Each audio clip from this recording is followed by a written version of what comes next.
Feature film പോലെ ഒരു add എടുത്തു വെക്കാൻ പറ്റുമോ സക്കീർ ഭായിക്ക്? പക്ഷെ ഹി ക്യാൻ. ഇന്ന് എന്റെ കൂടെ ഉള്ളത് ഒരു കില്ലാടിയാണ്. അപ്പം ലാൽ സാറിനെ പോലത്തെ ഒരാൾ നമ്മൾ പ്രസന്റ് ചെയ്യാൻ പോകുന്നു ആഫ്റ്റർ തുടരും. പുള്ളി ഇത്രയും ടോപ്പിൽ നിൽക്കുന്ന ഒരു സമയത്താണ്. പിന്നെ ഇപ്രാവശ്യം ഏഷ്യാനായിട്ടും രണ്ടും കൽപ്പിച്ചാണെന്നാണ് എന്റെ വിശ്വാസം. പിന്നെ ലൈൻ കട്ട് എടുക്കുന്ന സമയത്ത് ലാൽ സാറിന് അത് പെട്ടെന്ന് ഓർമ്മ കിട്ടിയില്ല, ഈ ലൈൻ കട്ട് എന്താണ്. അപ്പൊ പുള്ളി ഇതെന്താ പറയുക ലൈൻ കട്ട് എന്ന് ചോദിച്ചു. അപ്പൊ ഞാൻ വേണു സാറിനെ പറ്റി പറഞ്ഞു, സാർ ഇതിങ്ങനെ എങ്ങനെയാണ് നമ്മൾ ലാസ്റ്റ് ഇയർ പുള്ളി ആ പറയുന്ന ഷോട്ട് കാണിച്ചു കൊടുത്തു. അപ്പോഴും പുള്ളി ചോദിച്ചു അതിന്റെ കോണ്ടെക്സ്റ്റ് എന്താ. അത് ഫസ്റ്റ് സാർ ഇതിനകത്ത് കയറുമ്പോൾ തന്നെ ഒരാൾ സാറിനെ പതപ്പിക്കാൻ നോക്കുക. സോ അതിന് ആ മൊത്തം പരിപാടിയിലാണ് ലൈൻ കട്ട്. പതപ്പിക്കല്ലേ, ഞാൻ line cut, line cut.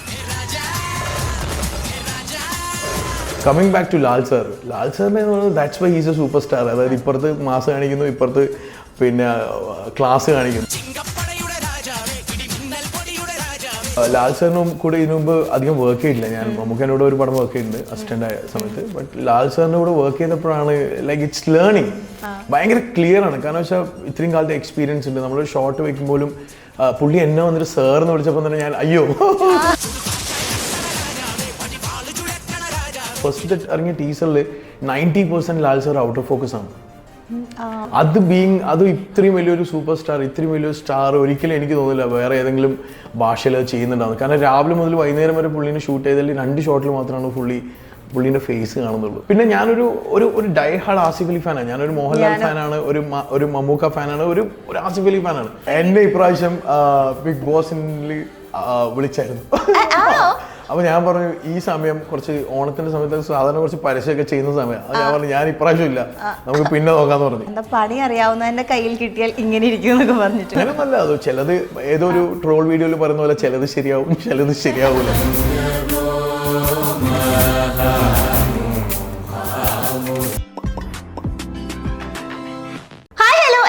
Variety മീഡിയയുടെ പുതിയൊരു ചർച്ചയിലേക്ക് സ്വാഗതം. ഞാൻ Mastani and this is our show Masti with Mastani. നമ്മളിലേക്ക് ഇപ്പോൾ ഏറ്റവും ചൂടുള്ളൊരു ചർച്ചയാണ് ബിഗ് ബോസ്. പക്ഷേ ഒരു ബിഗ് ബോസിൻ്റെ ഒരു ആഡ് ഇപ്പോൾ റിലീസായിട്ടുണ്ടായിരുന്നു. എല്ലാവരും പറയുന്നു ഇതെന്താ സിനിമയാണോ എടുത്തു വെച്ചേക്കുന്നതെന്ന്. ഫീച്ചർ ഫിലിം പോലെ ഒരു ആഡ് എടുത്തു വെക്കാൻ പറ്റുമോ സക്കീർ ഭായിക്ക്? പക്ഷേ ഹി ക്യാൻ. ഇന്ന് എൻ്റെ കൂടെ ഉള്ളത് ഒരു കില്ലാടിയാണ്. ഓൾറെഡി നിങ്ങൾക്കൊക്കെ അറിയാം, ഒരുപാട് സിനിമകൾ ഡയറക്റ്റ് ചെയ്തിട്ടുണ്ട്. ആൻഡ് ഒരുപാട് ആക്ടേഴ്സിൻ്റെയൊക്കെ ഫ്രണ്ട്ഷിപ്പ് സർക്കിളിൽ കാണുന്ന ഭയങ്കര ഫെമിലിയർ ആയിട്ടുള്ള ഒരാളാണ്. അദ്ദേഹമാണ് ഈ ഒരു ആഡ് എടുത്തു വെച്ചിട്ടുള്ളത്. സോ ഇന്ന് എൻ്റെ കൂടെ ജോയിൻ ചെയ്യുന്നത് ഡയറക്ടർ മൃദുലാണ്. Hello. Hello, welcome. Thank you. നല്ല ഇൻട്രൊഡക്ഷൻ ആയിരുന്നു. അല്ല, ഞാൻ എന്തെങ്കിലും തെറ്റുണ്ടോന്ന് അറിയില്ലല്ലോ. ഞാൻ കമ്പയർ ചെയ്യുമ്പോൾ ഇനി ആൾക്കാർ ഒരുപാട് ഫീച്ചർ ഫിലിമും ചെയ്തിട്ടില്ല, 2 ഫീച്ചർ ഫിലിമേ ചെയ്തിട്ടുള്ളൂ. വേണമെങ്കിൽ ഒരുപാട് പരസ്യങ്ങൾ ചെയ്തിട്ടുണ്ട്. അപ്പോൾ ഒരുപാട് ആഡുകൾ ചെയ്തിട്ടുണ്ട്, സിനിമകൾ ചെയ്തിട്ടുണ്ട്. പക്ഷെ ഇപ്പോഴത്തെ ചർച്ചാ വിഷയം ശരിക്കും പറഞ്ഞു കഴിഞ്ഞാൽ ബിഗ് ബോസിന്റെ ആദ്യം നമ്മൾ വിചാരിച്ചത് എന്താ അറിയോ, ഈ ലാലേട്ടന്റെ ഏതെങ്കിലും സിനിമയുടെ അനൗൺസ്മെന്റ് ആണോ, ബബ്ബയിൽ ലാലേട്ടൻ ഉണ്ടെന്നൊക്കെ കേൾക്കുന്നുണ്ട്. ഇനി അതിന്റെ എന്തെങ്കിലും റിലീസ് ചെയ്തതാണോ എന്നൊന്നും അറിയില്ല. പിന്നെയാണ് നമുക്ക് മനസ്സിലായത് ഇത് ബിഗ് ബോസിന്റെ ആഡായിരുന്നു. ഇത് എങ്ങനെ സിനിമ പോലെ ഇത് എടുത്തു വെച്ചിരിക്കുന്നത്? 2-3 കാര്യങ്ങൾ. ഒന്ന്, നമ്മൾ അതിന്റെ ആദ്യം ഒരു ടീസർ ചെയ്തായിരുന്നു. അത് ട്രിവാൻഡ്രത്ത് ഒരു വെയർ ഹൗസിലാണ് ചെയ്തത്. അപ്പം അവിടുന്ന് ഒരു സ്റ്റില്ല് ലീക്കായിരുന്നു. സാർ ഇങ്ങനെ മുണ്ടിങ്ങനെ മാടി കുത്താൻ വേണ്ടി പോകുന്ന ഒരു സ്റ്റില്ല്. അപ്പൊ ആ സ്റ്റില്ല് സെറ്റിൽ നിന്ന് ലീക്കായത്. അപ്പൊ എല്ലാവരും കുറച്ച് ടെൻസ്ഡായി. കാരണം വെച്ചാൽ നമ്മൾ ആ ബ്ലാക്ക് ആൻഡ് ബ്ലാക്ക് പരിപാടി പിടിച്ചു. അപ്പം പിന്നെയാണത് കുറെ അതിന്റെ സ്പെക്കുലേഷൻസ് വരാൻ തുടങ്ങി. ഇത് ബബ്ബയാണോ അല്ലെങ്കിൽ ഇത് വേറെ ഏതോ പടമാണോ, മഹേഷ് നാരായണന്റെ പടമാണോ എന്നൊക്കെ ചോദിച്ചിട്ട്. പിന്നെ അപ്പോഴേക്ക് നമ്മുടെ ടീച്ചർ ഇറങ്ങി. അപ്പം അത് കുറച്ച് അത്യാവശ്യം സോഷ്യൽ മീഡിയയിലൊക്കെ നന്നായി പോയി. അപ്പം പിന്നെ കുറച്ച് ദിവസം ഗ്യാപ്പ് ഉണ്ടായിരുന്നു. ദെൻ ഈ 2 മിനിറ്റ്സിന്റെ ആഡ് ഇറങ്ങി. അപ്പം ലാൽ സാറിനെ പോലത്തെ ഒരാൾ നമ്മൾ പ്രസന്റ് ചെയ്യാൻ പോകുന്നു ആഫ്റ്റർ തുടരും. പുള്ളി ഇത്രയും ടോപ്പിൽ നിൽക്കുന്ന ഒരു സമയത്താണ്. അപ്പം ഇതിന്റെ സ്ക്രിപ്റ്റ് ഒന്നും ഞാനല്ല, ഐ ജസ്റ്റ് ഡയറക്റ്റഡ് ദിസ്. അപ്പം മൈത്രി എന്ന് പറയുന്ന ഒരു അഡ്വർടൈസിങ് ഏജൻസിയാണ് ഇതിന്റെ പുറകിൽ. കേരളത്തിലെ വൺ ഓഫ് ദ ബിഗ്ഗസ്റ്റ് ഏജൻസിയാണ്. അപ്പൊ അവിടെ വേണു സാർ എന്ന് പറഞ്ഞിട്ടും വേണു സാർ മൈത്രിന്റെ ഒരു ഓണറാണ്. അപ്പൊ പുള്ളി ലാൽ സാറിനെ വെച്ച് ഇതിന് മുമ്പ് ഇതേപോലത്തെ കുറെ വൈറലായിട്ടുള്ള ആഡ്സ് ചെയ്തിട്ടുണ്ട്, എഴുതിയിട്ടുണ്ട്. ലൈക്ക് വൈകിട്ട് എന്താ പരിപാടി, പിന്നെ ഈ LDFന്റെ ക്യാമ്പയിനൊക്കെ പുള്ളി എഴുതി. അപ്പൊ പുള്ളി ഗംഭീര റൈറ്ററാണ്. അപ്പൊ പുള്ളീൻ്റെ ഒരു കൂടെ വർക്ക് ചെയ്യുന്ന അജീഷ് രാമൻ, അവർ 2 പേരായിരുന്നു ഇതിന്റെ സ്ക്രിപ്റ്റ്. പിന്നെ ഇപ്രാവശ്യം ഏഷ്യാനായിട്ടും രണ്ടും കൽപ്പിച്ചാണെന്നാണ് എന്റെ വിശ്വാസം. അപ്പൊ ഏഷ്യാനായിട്ട് നിന്ന് കിഷൻ സാറും പ്രശാന്ത് സാറൊക്കെ, Kishan sir was very right that okay ഈ സമയം ചെയ്യുന്ന ആഡ് ഇങ്ങനെ ആയിരിക്കണം. അപ്പം നമ്മൾ അതിന് ഹോൾ ഒരു ഫീച്ചർ ഫിലിം സിനിമാറ്റോഗ്രാഫറിനെ കൊണ്ടുവരാം, അതിനൊരു അങ്ങനെ ട്രീറ്റ് ചെയ്യാം. അതിൻ്റെ സെറ്റ് അങ്ങനെ നമുക്ക് ബിൽഡ് ചെയ്യാം ഒക്കെ അങ്ങനെ പ്ലാൻ ചെയ്തതാണ്. അത്യാവശ്യം ഒരു 2-3 ആഴ്ചത്തെ പ്ലാനിങ് ഉണ്ട് ഇതിൻ്റെ പുറകിൽ. എനിക്ക് തോന്നുന്നു അതിൽ കുറേ ഡയലോഗ്സ് എന്താണ്, എന്നെ ഇനി മഴയത്ത് വീണ്ടും നിർത്തിക്കാൻ ഇടവരരുത്, അങ്ങനെ കുറേ സാധനങ്ങൾ. അപ്പൊ കുറേ കമന്റ്സ് ഉണ്ടത് എന്താണെന്ന് വെച്ചാൽ ഇങ്ങനെ ഒരു മൂവി ലാലേട്ടൻ വീണ്ടും ചെയ്യണം എന്നൊക്കെ പറഞ്ഞ് കുറേ കമന്റ്സ് വന്നിട്ടുണ്ടായിരുന്നു. അപ്പം എങ്ങനെയുണ്ട് ഇത് ഇറങ്ങിയതിന് ശേഷം ഡയറക്ടർ എന്ന നിലയിൽ കുറെ മെസ്സേജസ് ഒക്കെ വരുന്നുണ്ടാവല്ലോ? ഇഷ്ടംപോലെ മെസ്സേജ് വരുന്നുണ്ട്. ഞാൻ ഈ കമന്റ്സ് ഒക്കെ അധികം പണ്ടൊന്നും വായിക്കാറുണ്ടായിരുന്നില്ല, ഇപ്പൊ എല്ലാം ഇരുന്ന് വായിക്കും. അപ്പൊ അതിൽ ഏറ്റവും കൂടുതൽ കണ്ടത് വെച്ചാൽ ഈ സ്റ്റൈലിൽ ഒരു പടം വന്നിരുന്നെങ്കിൽ എന്നാണ്. അപ്പം ഒരുപാട് ആക്ടേഴ്സ് വിളിച്ചു, ഒരുപാട് ഫെലോ ടെക്നീഷ്യന്മാർ വിളിച്ചു, പിന്നെ പല രീതിയിൽ നല്ല അഭിപ്രായങ്ങളാണ് വരുന്നത്. ഒരു സിനിമയ്ക്കൊക്കെ കിട്ടുന്ന ഒരു ഫീലാണ് ഇപ്പൊ കിട്ടുന്നത്. ഇതേപോലെ നിങ്ങളെ പോലത്തെ ആൾക്കാരെ ഇന്റർവ്യൂവിന് വിളിക്കുന്നു. യെസ്. ഓക്കെ, പിന്നെ ഏറ്റവും കൂടുതൽ ചോദ്യം ഇപ്പൊ ഞാനും ചോദിച്ചായിരുന്നു, ഇനി നിങ്ങളെങ്ങാനാണോ ബിഗ് ബോസ് ഡയറക്ട് ചെയ്യുന്നത് ഈ പ്രാവശ്യം? ബിഗ് ബോസിനെ കുറിച്ചിട്ട് എനിക്ക് തന്ന പണി ഈ പ്രോമോയും 2 പ്രോമോ മാത്രമാണ്. അതിനെക്കുറിച്ച് അതിന്റെ അപ്പുറത്ത് എനിക്ക് ഒന്നും അറിയില്ല. എന്നെ പല ആൾക്കാരും വിളിച്ചിട്ട് ചേട്ടാ എന്നെ ബിഗ് ബോസിൽ കയറ്റോ, ചേട്ടാ നിങ്ങളാണോ ബിഗ് ബോസ് ഷോ ഡയറക്ട് ചെയ്യുന്നത്? അല്ല, എനിക്ക് തന്ന പണി ഇത് മാത്രമാണ്, അത് ഞാൻ ചെയ്ത് കഴിഞ്ഞു. എനിക്ക് തന്നെ അറിയില്ല ആരാണ് ബിഗ് ബോസിലുള്ള, ബിഗ് ബോസിന്റെ പരിപാടി എന്താണെന്നറിയില്ല. പക്ഷെ കേട്ടിടത്തോളം അറിഞ്ഞിടത്തോളം ഇതിന് മുമ്പുള്ള സീസണുകളും കുറച്ച് ഡിഫറെന്റ് ആയിരിക്കും എന്നുള്ള കാര്യം ഉറപ്പാണ്. കാരണം അത് കിഷൻ സാറിന്റെ ഒക്കെ വായിന്ന് എനിക്ക് കേട്ടായിരുന്നു. ഈവൻ വേണു സാറും അവര് മൈത്രിക്കും ഓൾ ലൈക്ക് ഇപ്രാവശ്യം എന്തെങ്കിലും ഡിഫറെന്റ് ആയിരിക്കണം എന്നുള്ള ഒരു ഇതുണ്ട് അവർക്ക്. അപ്പം ഏറ്റവും കൂടുതൽ ആൾക്കാർ ഷെയർ ചെയ്ത ഒരു ക്യാപ്ഷൻ ആയിരുന്നു, എന്താ പണി അറിയാവുന്നതിന്റെ കയ്യിൽ കിട്ടിയാൽ ഇങ്ങനെ ഇരിക്കും എന്നൊക്കെ പറഞ്ഞിട്ട്. അതൊക്കെ കാണുമ്പോൾ എങ്ങനെ ഫീൽ ചെയ്യുന്നത്? അത് കാണുമ്പോൾ ഭയങ്കര സന്തോഷമുണ്ട്. ഞാനത് ഷെയർ ചെയ്തിട്ടുണ്ടായിരുന്നു. പക്ഷേ അതിൽ പണിയറിയാവുന്ന ഒരാൾ ഞാൻ മാത്രമല്ല, അത് എഴുതിയ വേണു സാറ്, അജീഷ്, അത് അപ്രൂവ് ചെയ്ത ഏഷ്യാനെറ്റ്, അല്ലെങ്കിൽ ആ വീഡിയോയിൽ ഇങ്ങനെ ചേഞ്ചസ് വരണം എന്ന് പറഞ്ഞ കിഷൻ സാറ്, പ്രശാന്ത് സാറ്, ഇത് ഷൂട്ട് ചെയ്ത cameraman KU Mohan sir, John T John, music ചെയ്ത മണികണ്ഠൻ അയ്യപ്പ, എൻ്റെ ഫുൾ ടീം.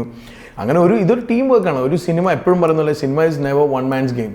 അതൊരു 100 പേര് അല്ലെങ്കിൽ 150 പേരുണ്ടെങ്കിൽ ആ 150 പേരുടെയും ഹാർഡ് വർക്കാണ്. അതിലിപ്പം എടുത്തു പറയുന്നത് വെച്ചാൽ ഒരു ഷോട്ട് ലാൽ സാറിന്റെ ഔട്ട് ഓഫ് ഫോക്കസ് ഷോട്ടിൽ നമ്മുടെ സുശാന്ത് എന്ന് പറഞ്ഞിട്ടൊരു ക്യാമറ ഫോക്കസ് പുള്ളറും ക്യാമറ ഓണറാണ്. അപ്പോൾ പുള്ളി അവിടെ ഉണ്ടാകും. പുള്ളി ആ ഷോട്ട് കിട്ടുന്നവരെ ഞാനും DOP ഓക്കെ ആയിട്ടും പുള്ളി പറഞ്ഞ ചേട്ടാ ഒന്നും കൂടി എടുക്കുക, ആ ഷോട്ട് ശരിയായിട്ടില്ല. അപ്പൊ അങ്ങനെ എല്ലാവരുടെയും കൂടി ഒരു കളക്റ്റീവ് ആയിട്ടുള്ള ഒരു എഫേർട്ടാണ് ഒരു സാധനം. അപ്പൊ പണി അറിയാവുന്നവർ പണി അറിയാവുന്ന ആൾക്കാരുടെ കയ്യിൽ കിട്ടിയപ്പോ ഇങ്ങനെ അങ്ങനെയൊന്നല്ല. അത് ചിലത് ഏതോ ഒരു ട്രോൾ വീഡിയോയിൽ പറയുന്ന പോലെ ചിലത് ശരിയാവും, ചിലത് ശരിയാവൂല.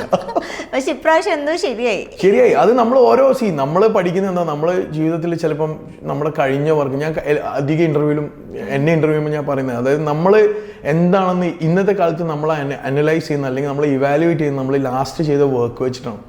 അപ്പൊ ചിലപ്പോൾ നമ്മൾ ലാസ്റ്റ് വർക്ക് ആയിട്ടില്ലെങ്കിൽ എന്തുകൊണ്ട് വർക്ക് ആയില്ല, അത് എവിടെയൊക്കെ പാളി, എന്താണ് പാളിയത്, എന്താണ് നമ്മൾ ശരിയാക്കണം, നമ്മൾ വർക്കിനുള്ള അപ്രോച്ച് എങ്ങനെയാണ് മാറ്റേണ്ടത്, അങ്ങനെ ഒരുപാട് കാര്യങ്ങൾ പഠിച്ച് വീണ് കുട്ടികൾ നടക്കാൻ പഠിക്കുന്ന പോലെ വീണും പെരങ്ങിയൊക്കെ തന്നെ എണീച്ച് നിൽക്കുന്നത്. അപ്പൊ ചില സമയത്ത് അങ്ങനത്തെ ഒരു അപ്രീസിയേഷൻ കിട്ടുമ്പോൾ ഭയങ്കര സന്തോഷം തോന്നും. ഇപ്പൊ ഇതിൽ തന്നെ ലാലേട്ടനെ തന്നെ ട്രോളുന്നുണ്ട്, ഈ എന്താ ലൈൻ കട്ട് എന്നൊക്കെ പറയണ ഇതൊക്കെ. അപ്പൊ അതൊക്കെ ലാലേട്ടൻ ഇപ്പൊ നിങ്ങൾ റിയൽ അത് കണ്ടതാണല്ലോ. അപ്പൊ ആ സമയത്ത് ആദ്യമായിട്ട് ഇത് കാണുന്ന ഈ സ്ക്രിപ്റ്റ് വായിക്കുന്ന സമയത്ത് എന്തായിരുന്നു ലാലേട്ടൻ്റെ ഒരു റിയാക്ഷൻ ഒക്കെ? സ്ക്രിപ്റ്റ് വായിക്കുന്ന സമയത്ത് ഞാനില്ല, അത് മൈത്രി വേണു സാറാണ് പോയിട്ട് വായിച്ചത്. അപ്പൊ വേണു സാർ കഴിഞ്ഞവടെ എന്നെ വിളിച്ചുകൊണ്ടാ ലാലേട്ടൻ ഭയങ്കര ഹാപ്പി ആയി, പുള്ളി ഓരോ ചില ലൈനൊക്കെ പുള്ളി ചിരിച്ചു എന്നൊക്കെ പറഞ്ഞു. അപ്പോൾ ഭയങ്കര ഹാപ്പി ആയിരുന്നു. പിന്നെ ലൈൻ കട്ട് എടുക്കുന്ന സമയത്ത് ലാൽ സാറിനെ അത് പെട്ടെന്ന് ഓർമ്മ കിട്ടിയില്ല, ഈ ലൈൻ കട്ട് എന്താണ്. അപ്പോൾ പുള്ളി ഇതെന്താ പറയുക ലൈൻ കട്ട് എന്ന് ചോദിച്ചു. അപ്പോൾ ഞാൻ വേണു സാറിനെ പറ്റി പറഞ്ഞു, സാർ ഇങ്ങനെയാണ് നമ്മൾ ലാസ്റ്റ് ഇയർ പുള്ളി ആ പറയുന്ന ഷോട്ട് കാണിച്ചു കൊടുത്തു. അപ്പോഴും പുള്ളി ചോദിച്ചു അതിന്റെ കോണ്ടെക്സ്റ്റ് എന്താ. അതായത് ഫസ്റ്റ് സാർ ഇതിനകത്ത് കയറുമ്പോൾ തന്നെ ഒരാൾ സാറിനെ പതപ്പിക്കാൻ നോക്കുക. സോ അതിന് ആ മൊത്തം പരിപാടിയാണ് ലൈൻ കട്ട്. ഇപ്പൊ നമ്മൾ അത് മലയാളിന്റെ ഡെയിലി ഭാഷേന്റെ അല്ലെങ്കിൽ നമ്മുടെ ഒരു ഡെയിലി കോൺവെർസേഷന്റെ ഭാഗമാണ് ഈ ലൈൻ കട്ട്. ഇപ്പൊ ഏതെങ്കിലും ഒരുത്തൻ ഇപ്പൊ ഒരു 5 പേര് ഇരുന്നിട്ട് ഒരു സ്ഥലത്ത് ചായ കുടിക്കുന്നു, ഒരുത്തൻ ഭയങ്കരമായിട്ട് ബോർ അടിക്കുന്നത് മറ്റോ പറയാം ലൈൻ കട്ട് മതി. അങ്ങനെ ഒരു ഡെയിലി യൂസേജും കൂടിയാണ്. അത് വർക്കായി. ഇപ്പൊ ഫോർ എക്സാമ്പിൾ ഇപ്പൊ ബിഗ് ബോസിൽ പോകാനൊരു ചാൻസ് കിട്ടിക്കഴിഞ്ഞാൽ പോവോ? ബിഗ് ബോസിൽ പോകാൻ ആക്ച്വലി സ്പീക്കിംഗ് എന്നെ ഇപ്രാവശ്യം ബിഗ് ബോസിൽ വിളിച്ചായിരുന്നു. അപ്പൊ ഞാൻ പറഞ്ഞു ഈ സമയം കുറച്ച് ഓണത്തിന്റെ സമയത്ത് സാധാരണ കുറച്ച് പരസ്യമൊക്കെ ചെയ്യുന്ന സമയം, ഞാൻ പറഞ്ഞു ഞാൻ ഇപ്രാവശ്യം ഇല്ല, നമുക്ക് പിന്നെ നോക്കാന്ന് പറഞ്ഞു. അല്ല അതുകൊണ്ടല്ല, എനിക്ക് ഐ ഹാവ് 1-2 സിനിമേന്റെ പരിപാടിയൊക്കെ ഉണ്ട്. അപ്പം ബിഗ് ബോസ് ഇപ്പൊ നമ്മളിപ്പോ ലാലേട്ടനെ കുറിച്ച് പറയുകയാണെങ്കിൽ ഇപ്പം ഈ ഒരു മാസ് ലുക്കിലുള്ള ഒരു പ്രമോ ഒരു പരസ്യം വന്നു, അതിങ്ങനെ സോഷ്യൽ മീഡിയയിൽ ഹൈപ്പായിട്ട് നിൽക്കുമ്പോൾ തന്നെ കുറച്ച് അതായത് 4-5 ഡേയ്സിന്റെ ഗ്യാപ്പിൽ വേറൊരു സാധനം ഇറക്കുന്നു. അത് ഇതുമായിട്ട് ഒരു ബന്ധമില്ലാത്ത വേറെ തന്നെ ഒരു ഡിഫറെന്റ് ഒരു അപ്രോച്ചാണ് നടത്തിയിരിക്കുന്നത്, ജ്വല്ലറിയുടെ ഒരു ആഡം. അപ്പം അതിലാണെങ്കിലും ഒരു മാസിലേക്ക് വന്നിട്ട് പിന്നെ ഒരു ഫെമിനിൻ ടച്ച് വരുന്ന പല ആൾക്കാരും പറയുന്നുണ്ട്, നമ്മുടെ വാനപ്രസ്ഥം, കമലദളം അതൊക്കെ ഇനിയും ചെയ്യാൻ പറ്റും എന്നൊക്കെ പറഞ്ഞിട്ട്. അപ്പൊ ഒരേ സമയം രണ്ട് ഇമോഷൻസിലുള്ള രണ്ട് ആഡ് ചെയ്തിട്ട് അതിങ്ങനെ ഹൈപ്പിൽ നിൽക്കുക. ആ ഒരു പുതിയ ആഡ് കണ്ടായിരുന്നോ? പിന്നെ ഷൂട്ട് ചെയ്ത ആളും ഡയറക്ട് ചെയ്ത ആള് പ്രകാശ് വർമ്മ സാറാണ്. ഏതൊരു അഡ്വർടൈസിങ് ഡയറക്ടറിന്റെയും ഏറ്റവും വലിയൊരു ഐഡിയലാണ് പുള്ളി. ഞാനൊക്കെ ഫിലിം അഡ്വർടൈസിംഗിൽ വന്ന കാലം മുതൽ നമ്മൾ പുള്ളിങ്ങിനെയൊക്കെ കണ്ടിട്ടാണ് വാവ് ഇങ്ങനെ ഇത് എന്താണ് കാണിച്ചു വിട്ടുന്നത്. ഇപ്പൊ എല്ലാരും സാധാരണ ആൾക്കാർക്ക് ഇപ്പം പ്രകാശ് വർമ്മ എന്ന് പറയുന്നത് തുടരുമില്ല ജോർജ് സർ ഹലോ ആണ്. പക്ഷെ നമുക്ക് ഞാനൊക്കെ ഒരു എനിക്കൊരു 10-12 വർഷമായിട്ട് പുള്ളീനെ ഫോളോ ചെയ്യുന്നുണ്ട് ഭയങ്കരമായിട്ട്. പുള്ളീൻ്റെ ഓഫീസിൽ പോവുക, ഒരു സമയം കിട്ടിയാൽ പുള്ളീനെ കാണാം, പുള്ളീൻ്റെ വർക്ക് അതിൻ്റെ BTS കാണാം, പുള്ളി ആരോടെ വർക്ക് ചെയ്യാൻ നോക്കാം. കാരണം എനിക്ക് തോന്നുന്നു ഇത്രയും ത്രൂ ഔട്ട് സക്സസ്ഫുൾ ആയിട്ടുള്ളൊരു ആഡ് ഫിലിം ഡയറക്ടർ ഇല്ല. അതായത് ഡ്രീം ചെയ്യുന്ന ബ്രാൻഡുകളാണ് പുള്ളി ചെയ്തുകൊണ്ടുള്ളത്.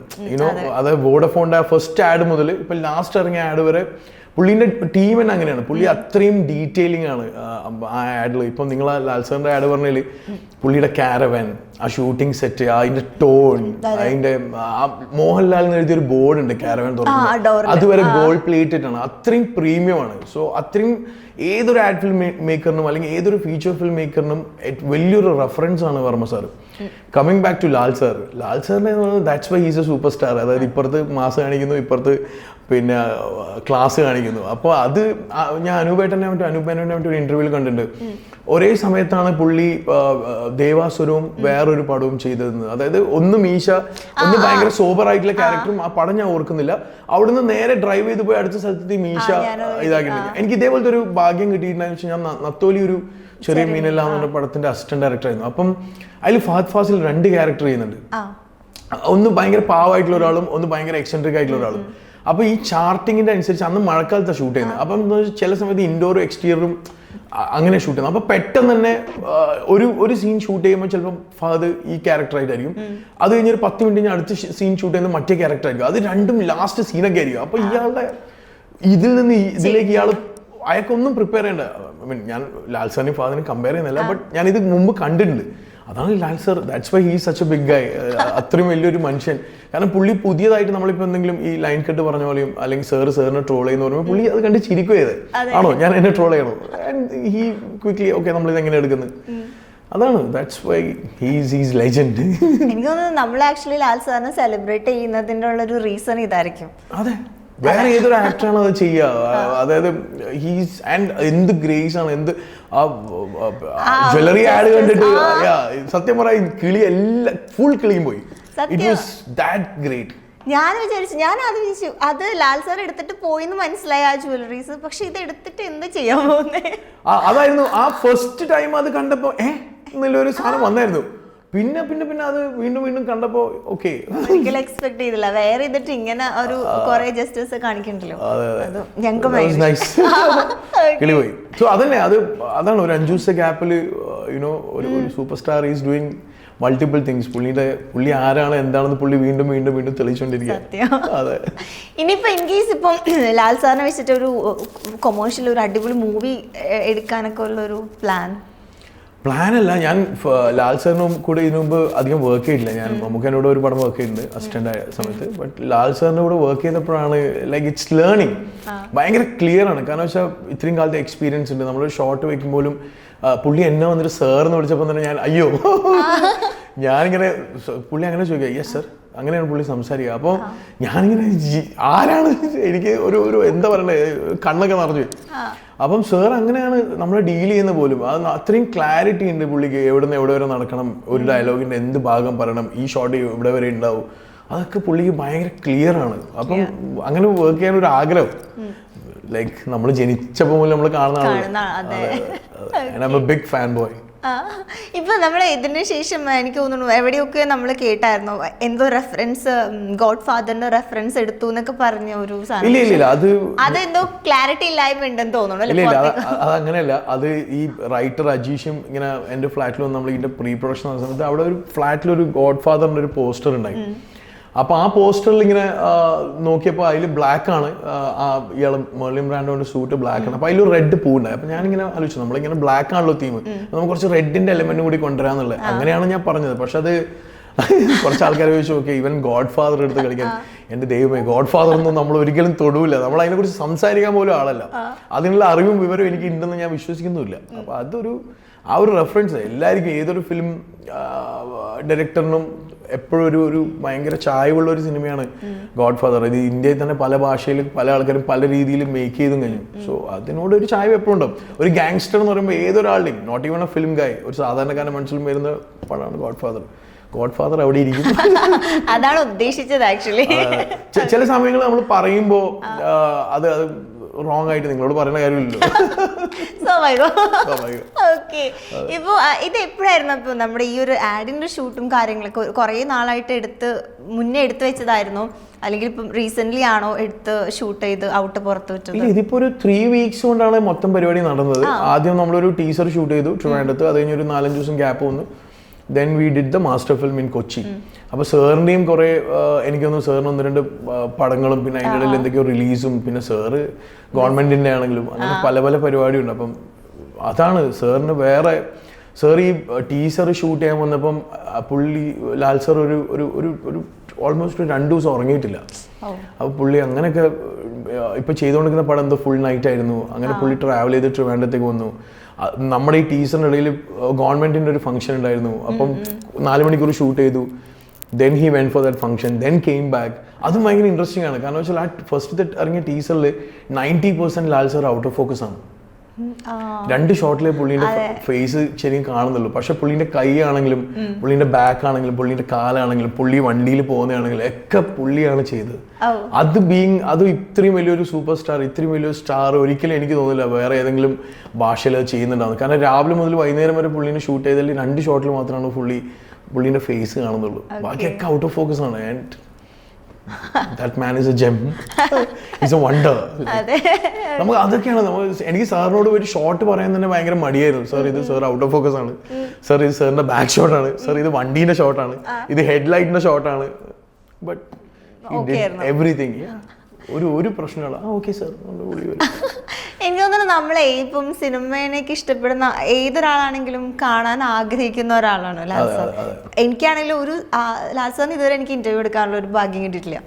പിന്നെ ലാൽ സാർ ഒരു സ്റ്റേജിൽ നിൽക്കുന്ന സമയത്ത് എനിക്ക് പുറത്ത്, അതായത് ക്രൗഡിൽ സീറ്റിൽ ഇരുന്നിട്ട് സാറിനെ കാണാനുള്ള ഒരു ഭാഗ്യം കിട്ടിയിട്ടുള്ളൂ. നിങ്ങളൊക്കെ ആക്ച്വലി ഭയങ്കര അടുത്തിരുന്ന് കാണാൻ സംസാരിക്കാം. അല്ല, എനിക്കും ഇത്രയും എക്സ്പീരിയൻസിൽ I am seeing him for the 3rd time. അപ്പോൾ ഫസ്റ്റ് ടൈമാണ് ഞാൻ സാറിനെ വെച്ച് ഷൂട്ട് ചെയ്യുന്നത്. ഞാൻ ഇതിനു മുമ്പ് വർക്ക് ചെയ്തപ്പം ഞാൻ 2 പരസ്യങ്ങൾ ഞാൻ പ്രൊഡ്യൂസ് ചെയ്തായിരുന്നു. അപ്പം അപ്പോഴും എനിക്ക് സാറിന് അടുത്ത് പോകാനോ സംസാരിക്കാനൊന്നും സമയം കിട്ടിയില്ല. ഇപ്പോഴും കിട്ടിയില്ല, ബിക്കോസ് നമുക്ക് അത്രയും ഷൂട്ട് ചെയ്യേണ്ടായിരുന്നു. ബട്ട് സാറ് വരുന്നതിന് മുമ്പ് തന്നെ ഒരു ഓറയുണ്ട്. അതിങ്ങനെ വരും. അത് നമുക്ക് എല്ലാവർക്കും ഫീൽ ആവും. കാരണം ഞങ്ങൾ ഷൂട്ട് ചെയ്തത് ഫസ്റ്റ് ടീസർ ഷൂട്ട് ചെയ്ത ഒരു വെയർ ഹൗസിലാണ്. അവിടെ ഒരു 10-200 എംപ്ലോയീസ് ഉണ്ടായിരുന്നു. സാറ് വരുമ്പോൾ ഞാൻ നോക്കുമ്പം ആ സെറ്റിൽ ഒരൊറ്റൊരാളേ ഉള്ളൂ. അത് ക്യാമറമാൻ ജോമോനാണ്. അവനെന്തോ ക്യാമറ ഫിക്സ് ചെയ്തത്. ബാക്കി എല്ലാവരും പുറത്താണ്. നമ്മുടെ ക്രൂ ഒരു 150 പേര്, അവിടുത്തെ ആൾക്കാർ ഒരു 300 പേര്, 100-300 പേര് സാറിനെ വെയിറ്റ് ചെയ്ത് നിൽക്കുക. സാറ് വരുന്നതിന് മുമ്പ് തന്നെ നമുക്കത് ഫീൽ ചെയ്യും. ലൈക്ക് ഞാൻ മമ്മൂക്കാനോടും വർക്ക് ചെയ്യുന്നുണ്ട്. മമ്മൂക്ക വരുമ്പോഴും ആ ഒരു കാറ്റ് ആദ്യം വരും, ഒരു സ്പിരിറ്റ് വരും, ഒരു പ്രസൻസ് വരും, ഒരു ഓറയുണ്ട് ഇവർക്ക് രണ്ടുപേർക്കും. അതൊരു ഭയങ്കര സംഭവമാണ്. അത് നമുക്ക് ഫീൽ ആവും. അത് എങ്ങനെയാണെന്ന് അറിയില്ല, അത് നേച്ചർ തരുന്ന പോലെയാണ്. ഇങ്ങനെ ഒരു there's something big is going to happen എന്നൊരു സാധനം എപ്പോഴും സെറ്റിൽ ഫീൽ ചെയ്യും. But Lal sir is too I was too happy to work with him. Shot പറയാൻ പോകുമ്പോഴാണെങ്കിലും 2 ദിവസം 3 days I shot with him. That was great. 3 days ഉണ്ടായിരുന്നു.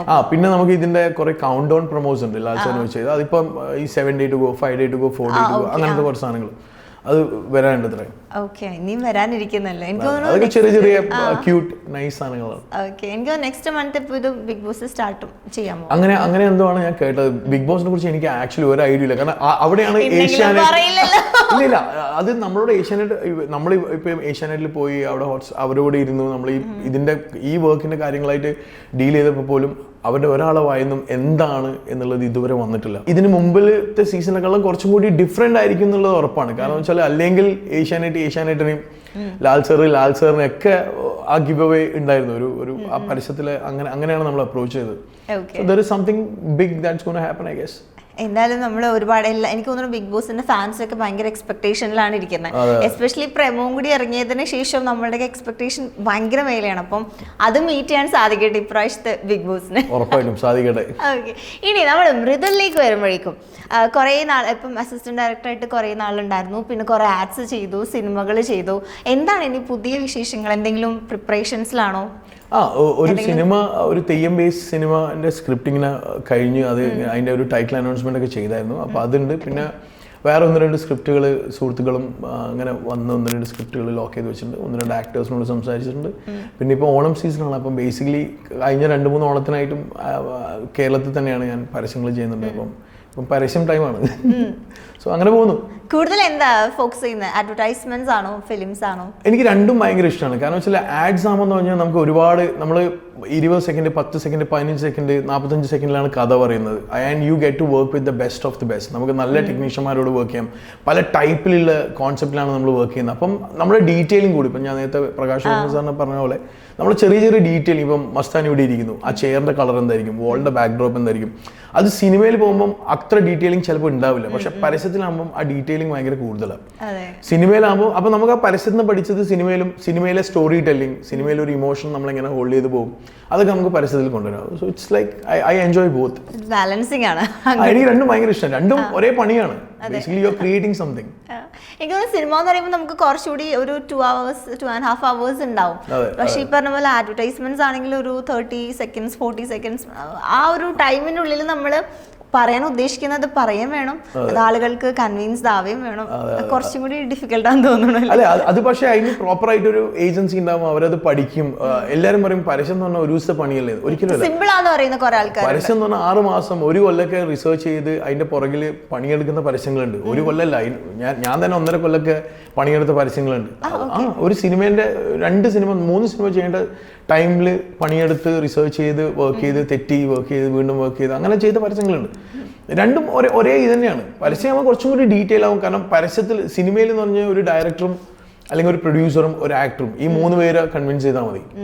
പരസ്യം എന്ന് പറഞ്ഞാൽ അങ്ങനെയല്ല. ഒരു ക്ലയന്റ് ഉണ്ടാവും, ഒരു ഏജൻസി ഉണ്ടാവും, ഏജൻസിയിൽ ഒരു 10 പേരുണ്ടാവും, ക്ലയന്റിന്റെ സൈഡിൽ ഒരു 10 പേരുണ്ടാവും. ഇത് വർക്ക് ആവോ, ഇത് വേറെ ഏതെങ്കിലും ബ്രാൻഡിനെ വേറെ ഏതെങ്കിലും രീതിയിൽ ബാധിക്കുമോ, അങ്ങനെ ഒരുപാട് റിസർച്ച് ഇതിനെ പുറകെ ഉണ്ട്. It's not just a day job. കുറച്ച് റിസ്ക് ഫാക്ടറും കൂടുതലാണെന്ന് തോന്നുന്നു. അതെ, കുറച്ച് ഡീറ്റെയിലിംഗ് കൂടുതലാണ്. ബട്ട് ഇപ്പോഴത്തെ ഫിലിം ഡയറക്ടേഴ്സിലെ ഒരുവിധം എല്ലാവരും ഈ ഡീറ്റെയിലിംഗ് ചെയ്യുന്നുണ്ട്. കാരണം വെച്ചാൽ സിനിമയിലാണെങ്കിൽ പോലും ഇപ്പം ചില മലയാള സിനിമ കണ്ടു കഴിഞ്ഞാൽ എനിക്ക് ദൈവം ഇത് എന്താണ് ഇവർ ചെയ്തു വെച്ചേക്കെന്ന് തോന്നും. അത്രയും ഡീറ്റെയിൽ ചെയ്യുന്നുണ്ട്. ഓക്കെ. ഇപ്പോൾ എനിക്ക് തോന്നുന്നു ഇപ്പം കാസർഗോൾഡ് അല്ലേ, കാസർഗോൾഡ്. എനിക്ക് തോന്നുന്നു ആ സിനിമ ഇറങ്ങിയ സമയത്ത് നമ്മൾ ആ പേരിലൊരു കൺഫ്യൂഷൻ ഉണ്ടായിരുന്നില്ല. ആ ഒരു സാധനം എനിക്ക് തോന്നുന്നു കുറെ ആൾക്കാർ, അത് കുറെ ആൾക്കാർക്ക് അങ്ങനെയും തോന്നി. കുറെ ആൾക്കാർക്ക് കാസർഗോൾഡ് എന്ന് പറയുമ്പോൾ ഗോൾഡുമായിട്ട് കുറെ ക്ലോസ് ആയിട്ടുള്ള ഒരു സ്ഥലമാണെന്നുള്ളത്. കാരണം നമ്മൾ മുൻകാലങ്ങളിൽ കേട്ട കഥകളും അങ്ങനത്തെ കുറെ ആക്ച്വലി നടന്ന സംഭവങ്ങളൊക്കെ വെച്ചിട്ട്, അപ്പൊ അതുകൊണ്ടാണ് അങ്ങനെ ഒരു പേര് വെച്ചത്. പിന്നെ അത് അവിടെ നടന്നൊരു കഥയുടെ മനസ്സിലായി എന്താണ് പേര് വന്നത്. ഞാൻ ചോദിക്കുന്നത് എന്താണെന്ന് വെച്ചാൽ ഇപ്പം കൂടുതലും ഒരു കംഫർട്ട് സോണിൽ വർക്ക് ചെയ്യുന്ന ഒരു ഡയറക്ടറാണോ? ഒരിക്കലും അല്ല. എനിക്ക് മനസ്സിലായി ആ ചോദ്യം എന്തുകൊണ്ടാണ്. കാരണം എന്റെ സിനിമകളിൽ റെപ്പിറ്റേറ്റീവ് ആയിട്ടുള്ള എന്റെ ഫ്രണ്ട്സിനെ കാസ്റ്റ് ചെയ്യുന്നുണ്ട്. അത് എന്റെ ഫ്രണ്ട്സ് ആയതുകൊണ്ട് കാസ്റ്റ് ചെയ്യുന്നില്ല. ഞാനൊരു സ്ക്രിപ്റ്റ് എഴുതുമ്പോൾ ഞാനത് ഇപ്പൊ എന്റെ രീതിയിലാണ് ചിന്തിക്കുക. അപ്പം ഞാൻ ഏറ്റവും കൂടുതൽ ടൈം സ്പെൻഡ് ചെയ്യുന്നത് ചിലപ്പോൾ ഇവരോടെ ആയിരിക്കും. അപ്പൊ എന്റെ മനസ്സിൽ പെട്ടെന്ന്, പിന്നെ ഞാനൊരു ഒരു ഡൈ ഹാർഡ് ആസിഫ് അലി ഫാനാണ്, ഞാനൊരു മോഹൻലാൽ ഫാനാണ്, ഒരു മമ്മൂക്ക ഫാനാണ്, ഒരു ആസിഫ് അലി ഫാനാണ്, ഒരു ഫഹദ് ഫാസിൽ ഫാനാണ്. സോ എനിക്ക് ഇവരെ ഭയങ്കര ഇഷ്ടമാണ്. അപ്പം ഞാൻ എഴുതുന്ന ക്യാരക്ടർ എനിക്ക് ഏറ്റവും ഫസ്റ്റ് അപ്രോച്ച് ചെയ്യാൻ പറ്റുന്ന ആള് എൻ്റെ ഫ്രണ്ട് തന്നെയാണ്. അപ്പം ഞാൻ അവനോട് ഞാൻ ഇങ്ങനെ ഒരു കഥ എഴുതി, അത് കൊള്ളാലോ, ഞാൻ ഇത് വർക്ക് ചെയ്തോട്ടെ, നീ വർക്ക് ചെയ്തോ. അങ്ങനെയാണ് അത് സംഭവിക്കുന്നത്. അല്ലാണ്ട് അതൊരു എൻ്റെ കംഫർട്ട് സോൺ ആയതുകൊണ്ടോ അല്ലെങ്കിൽ അങ്ങനെയല്ല. ഇപ്പം കാസർഗോഡിലാണെങ്കിൽ ഞാൻ ഫസ്റ്റ് ടൈം സണ്ണീനോട് വർക്ക് ചെയ്തു. അപ്പോൾ അങ്ങനെയാണ്. അങ്ങനെ പ്രത്യേകിച്ച് ഇന്ന ആളെന്നില്ല. എനിക്ക് എൻ്റെ രീതിയിൽ കഥ ആലോചിക്കുമ്പോൾ എന്റെ മനസ്സിൽ ആദ്യം വരുന്ന ആൾ ഇവരായിരിക്കും. അതുകൊണ്ട് നമ്മൾക്ക് അവര്, പിന്നെ ഞാൻ ഇവരെ കുറിച്ചൊന്നും പറയേണ്ട കാര്യമില്ല. എനിക്ക് ആസിഫ് കെയുടെ ഞാനും ഭയങ്കര പേഴ്സണലി എനിക്ക് ഏറ്റവും ഇഷ്ടമുള്ള ഒരു നടൻ ആദ്യമായിട്ട് ഞാൻ പറയുന്ന ആസിഫ് കെയുടെ വരാം. ഈവൻ ഈ പറഞ്ഞ പോലെ ലാലേട്ടൻ, മമ്മൂക്ക അവരൊക്കെ ഇഷ്ടമാണ്. പക്ഷെ ഒരു ഫേവറേറ്റ് ആക്ടർ എനിക്ക് തോന്നുന്നു എസ്പെഷ്യലി കഴിഞ്ഞ കുറേ നാളുകളായിട്ടുള്ള ആസിഫ് കെയുടെ ഫിലിം സെലക്ഷൻസ്, ആസിഫ് കെയുടെ സിനിമകൾ ആസിഫ് ഞാനൊരു ഇന്റർവ്യൂ എടുത്തിട്ടുണ്ടായിരുന്നു നമ്മുടെ ബിജു ചേട്ടന്റെ കൂടെയുള്ള തലവൻ. ആ ഒരു സമയത്ത് ആസിഫ് കയുടെ ആ ഒരു കംബാക്ക് ശരിക്കും നമ്മൾ സെലിബ്രേറ്റ് ചെയ്തു. ആളുകളുടെ ഒക്കെ ഒരു ഇമോഷൻ ആണെങ്കിലും ഞാൻ ഭയങ്കര from the bottom of my heart ഞാൻ എൻജോയ് ചെയ്തെടുത്ത ഒരു ഇന്റർവ്യൂ ആയിരുന്നു. അത് ഞാൻ ആസിഫ് കയോട് പറയുകയും ചെയ്തു. അതിനുശേഷമാണ് ഞാൻ ആദ്യമായിട്ട് ഇപ്പോൾ ഒരാൾ ഫേവറേറ്റ് ആക്ടർ ആരാന്ന് ചോദിക്കുമ്പോൾ ഞാൻ ആദ്യമായിട്ട് ലൈഫിൽ പറയണേ എനിക്ക് ആസിഫ് ഖാനെ ഭയങ്കര ഇഷ്ടമാണ്. ഞാൻ ഫോളോ ചെയ്യുന്ന ഒരു ആക്ടറും ആസിഫ് ഖാൻ. അല്ല, പുള്ളി അതിന് വേണ്ടിയിട്ട് അത്രയും ഡെഡിക്കേറ്റഡ് ആയിട്ട് വർക്ക് ചെയ്യുന്നുണ്ട്. ഇപ്പൊ ചെയ്തുകൊണ്ടിരിക്കുന്ന പടത്തിന് വേണ്ടിയിട്ട് പുള്ളി ഭയങ്കര ഡയറ്റ് കട്ടാണ്. ടിക്കറ്റ് ആക്കാൻ കൊണ്ടിട്ട് പുള്ളി, അതായത് ചില ദിവസങ്ങളിൽ അവിടെ എന്നും ഉമ്മ ബിരിയാണി ഉണ്ടാക്കും. അപ്പൊ ആ ബിരിയാണി കണ്ട വേറെ ആരും എത്ര ഡയറ്റിലാണെങ്കിൽ അവരെ കയ്യിലേക്ക് പോകും. പക്ഷെ ആസി അങ്ങോട്ട് പോകില്ല, അവനത് കഴിക്കൂല. നീ എന്താ കഴിക്കാത്ത വെച്ച് കഴിഞ്ഞാൽ വേണം ഞാൻ ഡയറ്റിലാണ്. അപ്പം പുള്ളി ആ ഓരോ ക്യാരക്ടറിന് വേണ്ടിയിട്ട് അത്രയും ഡെഡിക്കേറ്റ് ചെയ്യുന്നുണ്ട്. ഈ പടം എന്ന് പറഞ്ഞാൽ കുറച്ച് ലെങ്തി ഷെഡ്യൂളിലുള്ള ഒരു പടം. അപ്പൊ അത്രയും കാലം പുള്ളിക്ക് ഇഷ്ടമുള്ള ഒന്നും കഴിക്കാണ്ട് പുള്ളി രാവിലെ എണീച്ച് വർക്ക്ഔട്ട് ചെയ്യും. പുള്ളിക്ക് ഇപ്പൊ ഷൂട്ടില്ലെങ്കിലും രാവിലെ ഒക്കെ വിളിക്കുമ്പോൾ എവിടെ ജിമ്മിലാന്ന് പറയും. സോ അത്രയും നോട്ട് ജസ്റ്റ് ഹിം, ഇപ്പൊ എല്ലാ ആക്ടേഴ്സും അത് ചെയ്യുന്നുണ്ട്. ഓക്കെ, അപ്പം എനിക്ക് തോന്നുന്നു നമ്മള് ഇപ്പം ആസിഫയുടെ കരിയറിൽ തന്നെ ഭയങ്കര ഒരു ബിഗ് ഒരു മൂവിയാണെന്നാണ് കേൾക്കുന്നത് ടിക്കറ്റ്. അതിൽ നമ്മൾ ഭയങ്കര എക്സ്പെക്ടേഷൻ ഉണ്ട് എങ്ങനെയായിരിക്കും. കാരണം അതേപോലുള്ള കുറെ ന്യൂസ് ഒക്കെ കേൾക്കുന്നുണ്ട്, ഇങ്ങനെയായിരിക്കും അങ്ങനെയായിരിക്കും. ഞാൻ ചെയ്യട്ടെ, എങ്ങനെയാണ് നിങ്ങളുടെ ഒരു ഫ്രണ്ട്ഷിപ്പ്? കാരണം നമ്മൾ എല്ലാ ആൾക്കാർക്കും ലൈഫിൽ നല്ല സൗഹൃദങ്ങൾ വേണം. എനിക്ക് തോന്നുന്നു നമ്മൾ മുന്നോട്ട് പോകാനും നമ്മൾ വീണ് കിടക്കുന്ന സ്ഥലത്ത് നിന്ന് എണീപ്പിക്കാനൊക്കെ നല്ല സുഹൃത്തുക്കൾ എന്തായാലും ഒരാളെങ്കിലും എല്ലാവർക്കും വേണം എന്നാണ് എൻ്റെ ഒരു അഭിപ്രായം. എനിക്ക് തോന്നുന്നു കുറെ നല്ല സുഹൃത്തുക്കളുള്ള ഒരാളാണ് മൃദുല അല്ലേ? അതെ അതെ, എനിക്ക് ആ ഒരു ഗ്യാങ് ഉണ്ട് നമ്മുടെ. പിന്നെ അതുകൂടാണ് എനിക്ക് എൻ്റെ സ്കൂൾ ഫ്രണ്ട്സ് ഉണ്ട്. ഐ മീൻ ഫ്രണ്ട്സ് ആണ് മെയിൻ. ഫ്രണ്ട്സിന്റെ കൂടെയാണ് ഏറ്റവും കൂടുതൽ ടൈം സ്പെൻഡ് ചെയ്യുന്നതും. അവരാണ് ഓരോ സ്ഥലത്ത് ഓരോ ഗ്യാങ് ഉണ്ട്. ഇപ്പൊ ബാംഗ്ലൂർ പോയി അവിടുത്തെ ഒരു ഫ്രണ്ട്സ് സെറ്റ് ഉണ്ട്. പക്ഷെ ഇതാണ് എൻ്റെ മെയിൻ ഗ്യാങ്. ഇവര് കേരളത്തില് ആസിയൻ ഗ്യാങ്. അതിന്റെ മെയിൻ ആള് ആസിഫ് അല്ല, ആസിഫിന്റെ വൈഫാണ്. ആസിഫ് വിളിച്ച ഫോൺ എടുക്കില്ല, അങ്ങനെ നമ്മളെ എടുക്കില്ല, എന്നെ എടുക്കില്ല. എനിക്ക് ആസി ചിലപ്പം അങ്ങനെ വിളിക്കും. പെട്ടെന്ന് ഇവന്റെ ഫോൺ അങ്ങനെയൊക്കെ കാണാം. രാവിലെ 7 മണിക്കൊക്കെ ഉണ്ടാവും വിളിക്കുന്നത്. അപ്പൊ എനിക്കും ആസിഫിന് വേണ്ടി മാത്രം ഒരു പ്രൊഫൈൽ പിക്ക് ഉണ്ട്. അപ്പൊ അതാ കാണാം. അപ്പൊ അത് ഭയങ്കര ഇതായിട്ടുള്ള സമയത്താണ് വിളിക്കുക. ബട്ട് ആസിന്റെ ഈ ഗാങ്ങിനെ ഹോൾഡ് ചെയ്യുന്നത് ശരിക്കും ആസിയല്ല, അത് സമയന്റെ കഴിവാണ്. കാരണം അവിടെ ഇപ്പം ഫോർ എക്സാമ്പിൾ ഞാൻ ഇപ്പം ബാലുവിന്റെ മകന്റെ ബർത്ത്ഡേ, അല്ലെങ്കിൽ അർജുന്റെ മകളുടെ ബർത്ത്ഡേ, അത് അല്ലെങ്കിൽ ഗണപതിന്റെ ബർത്ത്ഡേ, അത് സമ കറക്റ്റ് ആയിട്ട് പ്ലാൻ ചെയ്യും. ഈവൻ ഇപ്പം അൻവിന്റെ ബർത്ത്ഡേ ആണ്. ഇപ്പൊ സമയം അർജുന്റെ വൈഫും, ബാലുവിന്റെ മോന്റെ ബർത്ത്ഡേ ആണ് സമയം ബാലുവിന്റെ വൈഫും. അതിൽ സമയം ഉണ്ടാവും. അപ്പം ചിലപ്പം ബാലുവിന്റെ ഭാര്യ എലി ആയിരിക്കുമല്ലോ നമ്മൾ വിളിക്കുന്നത്, സമയമായിരിക്കും വിളിച്ചിട്ട് വന്ന് നാളെ എസൈന്റെ ബർത്ത്ഡേ ആണ്, അല്ലെങ്കിൽ 7-ാം തീയതി എസൈന്റെ ബർത്ത്ഡേ ആണ്, 1-ാം തീയതി വിളിച്ചു വരും, എല്ലാവരും വേണം. സോ ആ ഒരു ഫ്രണ്ട്സ് ലൈക്ക് ഫാമിലിനെ എപ്പോഴും നമ്മൾ അങ്ങനത്തെ എല്ലാ സ്പെഷ്യൽ ഡേയ്സിലും നമ്മൾ എവിടെയാണെങ്കിലും നമ്മൾ ആ ഒരു ഗ്രൂപ്പിന് അല്ലെങ്കിൽ നമ്മൾ ആ ഒരു ഫ്രണ്ട്സ് സർക്കിൾ അത്ര പേരില്ല, 10-12 പേരേ ഉള്ളൂ. നമ്മൾ ഒരുമിച്ച് ഉണ്ടാവാൻ ശ്രമിക്കും, ഒരുമിച്ച് ഭക്ഷണം കഴിക്കാൻ, ഒരു നൈറ്റ് നമ്മൾ ഒരുമിച്ച് സ്പെൻഡ് ചെയ്യും. കുട്ടികളും വലിയവരും എല്ലാവരും കുറെ തമാശയൊക്കെ പറഞ്ഞ് കുറച്ച് പാട്ടൊക്കെ പാടി എൻജോയ് ചെയ്ത് പോകും. അതൊരു ചിലപ്പം കുട്ടിക്കാനത്തായിരിക്കും, ചിലപ്പോൾ മൂന്നാറായിരിക്കും, അങ്ങനെ ഒരു നല്ലൊരു സ്ഥലത്ത്. അപ്പൊ എല്ലാവർക്കും അറിയാം വർഷത്തിൽ ഇന്ന് ഒരു 10 ദിവസം. ഇപ്പൊ അതേപോലെ എൻ്റെ ബർത്ത്ഡേ ആണെങ്കിലും ഇപ്പം അവര് ആസി ചിലപ്പം അന്ന് ബ്രേക്ക് എടുക്കും, അതൊരു ചിലപ്പം സർപ്രൈസ് ചെയ്യാൻ വരും. അങ്ങനെ അതെല്ലാവരും അങ്ങനെ ഇന്നാളെന്നില്ല, ആ ഒരു 10-12 ദിവസം എപ്പോഴും എല്ലാവരും ഒരുമിക്കാൻ നോക്കും. അതാണ് ആ റിലേഷൻഷിപ്പിനെ ഭയങ്കരമായിട്ട് ഹോൾഡ് ചെയ്യുന്നത്. ഞങ്ങൾ നേരത്തെ അറിയായിരുന്നു ട്രാഫിക്കിന്റെ സമയത്തൊക്കെ. കാരണം ട്രാഫിക് ഷൂട്ട് ചെയ്ത് ഷൈജുക്കിയും ജോമോനാണ്. അപ്പൊ ഞാൻ അതിന്റെ സെറ്റിലൊക്കെ പോയായിരുന്നു. ജോമോൻ എൻ്റെ ഭയങ്കര പഴയ ഫ്രണ്ടാണ്, ജോമോൻ ഡിജോൺ. അത് കഴിഞ്ഞിട്ട് സിനിമയിലുള്ള എൻ്റെ ഏറ്റവും ലോങ്സ്റ്റ് ഫ്രണ്ടാണ് ആസിഫ്. എനിക്കൊന്ന് കിളി പോയി എന്ന് പറഞ്ഞ പടത്തിലാണ് നമ്മൾ ഒരുമിച്ച് ഞാൻ അഭിനയിക്കാൻ പോയതാണ്. അതിന്റെ ഡയറക്ടറും റൈറ്റേഴ്സൊക്കെ ഞങ്ങൾക്ക് ഒരുമിച്ച് VKP സാറിൻ്റെ അണ്ടറിലായിരുന്നു. അവിടെ നിന്നാണ് ആസിഫായിട്ടുള്ള കമ്പനി. ഞങ്ങൾ ഒരു ദിവസം ഞങ്ങൾ രണ്ടുപേരും ഷൂട്ടില്ല. അപ്പോൾ ആസിയനോട് നമുക്ക് സിനിമയ്ക്ക് വന്നിട്ട് നമ്മൾ ചെന്നൈയിൽ ഏതോ ഒരു മോളിൽ പോയി സിനിമ കണ്ടു, കുറേ സമയം ബോളിങ് ചെയ്തു. അന്ന് തുടങ്ങിയ ഫ്രണ്ട്ഷിപ്പാണ്. അന്നേരം എനിക്കൊന്ന് കല്യാണം കഴിച്ചിട്ടില്ല, കല്യാണത്തിന് മുമ്പാണ്. പിന്നെ ഇത്രയും കാലം ടച്ച്. ആക്ടിങ്ങിന്റെ കാര്യം പറഞ്ഞപ്പോഴാ ചെറുതായിട്ട് സിനിമകളിൽ ആക്ടിങ്ങും സ്റ്റാർട്ട് ചെയ്തിട്ടുണ്ട്. ചെറുതായിട്ടല്ല, ഞാൻ ആക്ച്വലി എൻ്റെ ഫസ്റ്റ് ആക്ട് ചെയ്ത സിനിമ ബ്യൂട്ടിഫുൾ ആണ്. VKP സാറിന് ഞാൻ അസിസ്റ്റ് ചെയ്യുന്ന ലാസ്റ്റ് അസിസ്റ്റന്റ് ഡയറക്ടർ ഞാൻ ആ പടത്തിൽ. ആ സമയത്ത് അഭിനയിച്ച. പിന്നെ നമ്മൾ ചെയ്ത പടങ്ങളിലും പിന്നെ എൻ്റെ സുഹൃത്തുക്കളുടെ പടങ്ങളിലും മാത്രമേ ഞാൻ അഭിനയിച്ചുള്ളൂ. എനിക്ക് ചാൻസ് വയ്ക്കാൻ ഭയങ്കര മടിയായിരുന്നു. ആക്ട് ചെയ്യാൻ ഇഷ്ടം എന്ന് പറഞ്ഞു കഴിഞ്ഞാൽ ചില ഈ എന്നാത്താൻ കേസുകൂടിന് ശേഷം എനിക്ക് ഭയങ്കര അത് ഇഷ്ടപ്പെട്ടു തുടങ്ങി. കാരണം വെച്ചാൽ അതിന് മുമ്പൊക്കെ കുറച്ച് ഇൻഹിബിഷൻ ഒക്കെ ഉണ്ടായിരുന്നു, ആൾക്കാരെന്ത് വിചാരിക്കും. പക്ഷേ ആ സ്ക്രീനിൽ നമ്മുടെ ഒരു നാണം ബ്രേക്ക് ചെയ്യുന്ന ഒരു പോയിന്റ് ഉണ്ട്. അത് ബ്രേക്ക് ചെയ്ത് കഴിഞ്ഞാൽ കുറച്ചും കൂടി എളുപ്പമാണെന്ന് തോന്നുന്നു അഭിനയിക്കാൻ. ഇന്നാത്താൻ കേസോടെ ആയിരുന്നു ആ ഒരു ഐസ് ബ്രേക്കിംഗ് ആ ഒരു ഐസ് ബ്രേക്കിംഗ്. അതെ അതെ, കാരണം വെച്ചാൽ അത് സിങ് സൗണ്ട് ആയിരുന്നു. ബാക്കിയൊക്കെ നമ്മള് അതിന്റെ ഡയറക്ടറും എന്റെ ചേട്ടനെ പോലത്തെ ഒരാളാണ്, എന്റെ വീടിന്റെ തൊട്ടപ്പുറത്താണ്, ഞാൻ ജനിച്ചെന്ന പോലെ കാണുന്നതാണ്. അപ്പം പുള്ളീൻ്റെ അടുത്ത് പോയപ്പോ പുള്ളി ആ ഒരു നമ്മുടെ ഒരു മീറ്ററിനെ വേറെ രീതിയിൽ മാറ്റി. പിന്നെ അവിടെ ആ ക്യാരക്ടർ ചെയ്തപ്പോൾ ഞാൻ ആദ്യം ആ ക്യാരക്ടർ ചെയ്യില്ല എന്ന് കുറെ പറഞ്ഞ, എനിക്കെന്തോ ആ ക്യാരക്ടർ ഫസ്റ്റ് മറ്റേ കുറച്ച് എന്തൊക്കെയോ ചോദിക്കുന്നുള്ളൂ, കുറച്ച് തലകറിച്ച ക്യാരക്ടറാണല്ലോ. അപ്പൊ ഞാൻ പറഞ്ഞു ഞാൻ ഇത് ചെയ്യണോ പ്ലീസ്, എന്നെ ആൾക്കാർ ഇങ്ങനെ വിചാരിക്കും എന്നൊക്കെ പറഞ്ഞു. രതീഷേട്ടൻ പറഞ്ഞില്ല നീ ചെയ്താൽ മതി എന്ന് പറഞ്ഞു. അങ്ങനെ ചെയ്ത് കഴിഞ്ഞപ്പോൾ എനിക്കിത് ഭയങ്കര വർക്കായി. ഞാനും ആസിഫിന്റെ വൈഫും ഞങ്ങൾ എല്ലാ വർഷവും 1-2 ടൈം യൂറോപ്പിൽ പോകാറുണ്ട്. അപ്പൊ നമ്മൾ പോളണ്ടിലെ വാർസോ എയർപോർട്ടിൽ നിൽക്കുക. അപ്പൊ ഒരു മലയാളി വന്നിട്ട്, അപ്പൊ ആസി ഹുഡി ഇട്ടുണ്ട്, ആസിന്റെ അടുത്ത് വന്നിട്ട് പറഞ്ഞു അതെ ഇത് മറ്റേ ആകാശ് കുഞ്ഞിക്കണ്ണനിലെ. അപ്പൊ ആസി പറഞ്ഞു അതെ നിങ്ങളൊരു ഫോട്ടോ എടുത്ത് എൻ്റെ വേണ്ടി എന്ന് പറഞ്ഞു. എന്നിട്ട് പുള്ളി ഫോട്ടോ എടുത്തു. എന്നിട്ട് ആസിനോട് നിന്റെ അഭിനയം കുറച്ച് നിർത്തണം, പുള്ളിക്ക് എന്നെ മനസ്സിലായില്ല നിന്നെ മനസ്സിലായി എന്ന് പറഞ്ഞു. അങ്ങനല്ല, പുള്ളി ഭയങ്കര ഒരു സംഭവം. അപ്പൊ അങ്ങനെയൊക്കെ ആലോചിക്കുമ്പോൾ യെസ് അഭിനയം അടിപൊളിയാണ്. പക്ഷെ ചില സിനിമയിൽ നമ്മൾ ചെറിയ റോളിലായിരിക്കും വിളിക്കുന്നത്. അപ്പൊ ചിലപ്പോൾ 30 ദിവസമൊക്കെ പോയി സെറ്റിൽ ഇരിക്കും. സിനിമ ഇറങ്ങുമ്പോൾ ചിലപ്പോൾ 2 ഷോട്ടൊക്കെ ഉണ്ടാവും. അപ്പം ആ സമയത്ത് വേറെ പണിയൊന്നും ചെയ്യാൻ പറ്റില്ല, നമ്മൾ ആക്ടറും അല്ല, അതുകൊണ്ട് നമുക്ക് ഫാൻസി പൈസയും കിട്ടുന്നില്ലോ. ബട്ട് സ്റ്റിൽ എനിക്ക് ഇഷ്ടമാണ്. ഇപ്പം എൻ്റെ ഒരു ഫ്രണ്ട് ഒരു ഷോർട്ട് ഫിലിമിൽ അഭിനയിക്കാൻ വിളിച്ചു. എനിക്ക് അങ്ങനെ ആരും വിളിക്കില്ല, ഞാൻ ആരോടും ചാൻസ് ചോദിക്കില്ല. ഇപ്പൊ എന്നാത്താൻ കേസോടിന് ശേഷമാണ് ഫ്രണ്ട്സിനെ കാണുമ്പോൾ എന്താ പുതിയ പരിപാടി, ഞാൻ ഇങ്ങനെ ഒരു പടം തുടങ്ങി പറയുമ്പോൾ എന്നാ എനിക്കൊരു വേഷം നടാ എന്നൊക്കെ പറയില്ല. അങ്ങനെയാണ്. അല്ല അതിന് മുമ്പ് അഭിനയിക്കാൻ പ്രശ്നമൊന്നുമില്ല, പക്ഷെ അഭിനയിക്കാൻ പറ്റും, ഏത് റോള് തന്നാലും ചിലപ്പം ട്രൈ ചെയ്യാൻ പറ്റുന്ന കോൺഫിഡൻസ് വന്ന് എന്നാത്താൻ കേസോടിന് ശേഷം. ഞാൻ ഒരു ട്രിക്കി ക്വസ്റ്റ്യൻ ചോദിക്കാം. ഭയങ്കര ഒരു അടിപൊളി സിനിമയിൽ ഭയങ്കര ഒരു അടിപൊളി ക്യാരക്ടർ, അതായത് ഇത് ചെയ്ത് കഴിഞ്ഞാൽ വേറെ ലെവലിൽ പോകുന്ന ഒരു character, at the same time ഒരു ഡ്രീം പ്രോജക്റ്റ് ഡയറക്റ്റ് ചെയ്യാൻ വന്നേക്കുവാണ്, ഒരു ഭയങ്കര ഡ്രീം, അതായത് വർക്ക് ചെയ്യാൻ ആഗ്രഹമുള്ള ഒരു ആക്ടർ, ആ ആളുടെ പടം ഡയറക്റ്റ് ചെയ്യാനും വലിയൊരു ആഡും അതേസമയം വന്നേക്കാണ്, ഏത് സെലക്ട് ചെയ്യും? ഒരു ട്രിക്കും ഇല്ല ക്വസ്റ്റ്യനിൽ, സുഖമായിട്ട് ഞാൻ ഡയറക്റ്റ് ചെയ്യും, സിനിമ ഡയറക്റ്റ് ചെയ്യും. പിന്നെ കാരണം വെച്ചാൽ എത്രയോ ആഡുകൾ സിനിമ ചെയ്യുന്നോണ്ട് പോയിട്ടുണ്ട്, എത്രയോ ആഡുകൾ കഴിഞ്ഞ പിന്നെ ഓണം ടൈമിലാണ് ഏറ്റവും കൂടുതൽ വർക്ക് വരുന്നത്. കഴിഞ്ഞ ഓണം ടൈമിലായിരുന്നു ഒരു ജാതി ജാതത്തിന്റെ ഷൂട്ട്.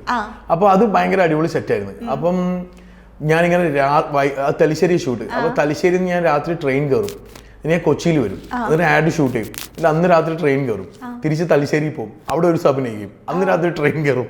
അങ്ങനെ ഞാൻ ഒരു 6 ദിവസമൊക്കെ അങ്ങോട്ടും ഇങ്ങോട്ടും പോയി വന്നിട്ടുണ്ട് ഒരു 1.5 ആഴ്ചയിൽ. ട്രാവലിംഗ് മാത്രം. അതായത് ആഡ് ചെയ്യണം, അതായത് ഒരു ദിവസം വരും, ആഡിന്റെ ലൊക്കേഷൻ കാണും, കാരണം അവിടെ കോമ്പിനേഷൻ ആയിരുന്നു. കുറെ വിനീതും കുറെ ആൾക്കാരുണ്ട്, ആർട്ടിസ്റ്റ് ഉണ്ടായി, കുറെ പെൺകുട്ടികളൊക്കെ ഉണ്ടായി. അപ്പൊ അവരുടെ ഒക്കെ കോമ്പിനേഷനിൽ സമയത്ത് ഇങ്ങനെ പോണ്ടി വന്നിട്ടുണ്ട്. അപ്പൊ മാക്സിമം എല്ലാം ചെയ്യാൻ നോക്കും. പക്ഷെ ഫസ്റ്റ് പ്രയോറിറ്റി സിനിമ ആഡ് എന്നിട്ടേ ഉള്ളൂ അഭിനയം. അതിനാണ് ഞാൻ ചോദിക്കട്ടെ, ഇപ്പം കുറെ ആഡ്സ് ഒക്കെ ചെയ്തില്ലേ, ഈ നേരത്തെ പറഞ്ഞ പോലെ ആഡ്സ് ചെയ്തത് കൊണ്ട് നഷ്ടപ്പെട്ട കുറെ സിനിമകൾ ഉണ്ടെന്ന് പറഞ്ഞല്ലോ, പിന്നീട് അത് ആലോചിച്ചിട്ട് എന്തെങ്കിലും റിഗ്രറ്റ് ഫീൽ ചെയ്തു? ഒരിക്കലുമില്ല. ആഡ്സ് ചെയ്തോണ്ടല്ല, സിനിമകൾ ചെയ്തുകൊണ്ട് കുറച്ച് ആഡ്സ് നഷ്ടപ്പെട്ടിട്ടുണ്ട്. കാസർഗോഡ് എന്ന് പറഞ്ഞ സിനിമ ചെയ്യുന്ന സമയത്തായിരുന്നു ഒരു വലിയൊരു സീരീസ് ഓഫ് ആഡ് ദുബായിൽ, 2 വലിയ ആക്ടേഴ്സിനെ വെച്ചിട്ട് 4-5 ആഡ്.